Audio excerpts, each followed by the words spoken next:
తన కోపమే తన శత్రువు, తన శాంతమే తనకు రక్ష.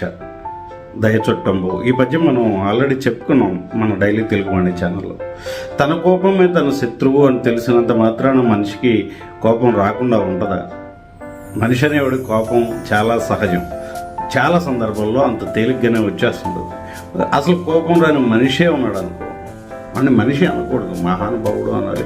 ఇంకా అంతకు మించి ఏదైనా పేరుతో పిలవాలి. కోపం రావట్లేదంటే కోపం రావడం సహజమైన అది ఎప్పుడు ఎవరి మీద ఎలా ప్రయోగించాలి కోపాన్ని అని తెలుసుకోవడమే అసలైన విజ్ఞత.